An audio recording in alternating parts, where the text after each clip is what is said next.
बीडच्या परळी येथील व्यापारी महादेव मुंडे हत्या प्रकरणातल्या आरोपींना अटक करण्यात यावी या मागणीसाठी बीडमध्ये सकल मराठा समाजाच्या वतीने सर्वपक्षीय संघटनांची बैठक पार पडली। मराठा आंदोलक मनोज जरांगेंच्या नेतृत्वात बैठक झाली आहे। महादेव मुंडे यांच्या मारेकऱ्यांना 8 दिवसात अटक करा, अन्यथा बीड जिल्ह्यात बंद पुकारण्यात येईल असा इशारा देखील जरांगेंनी दिला।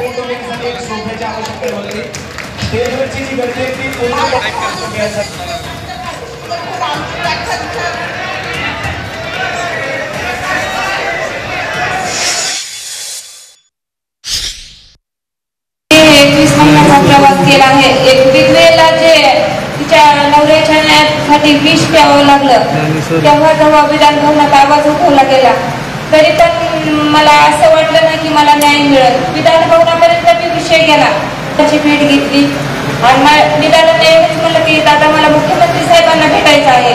दादांनी मला म्हणजे मी 9 महिने जे झंझट होते मला मुख्यमंत्री साहेबांची भेट पाहिजे होती ती दादांनी मला 2 दिवसात टाइम मिळवून दिला मुख्यमंत्री साहेबांचा। आणि मुख्यमंत्री साहेबांनी मी सांगितलं आहे की कोणालाही पाठीशी घातलं जाणार नाही। जर यांचे आरोपी 8 दिवसात अटक झाले नाही, बीड जिल्ह्यात गाडी सुद्धा फिरणार नाही। बीड जिल्हा 100% बेमुदत कडकडीत बंद राहणार,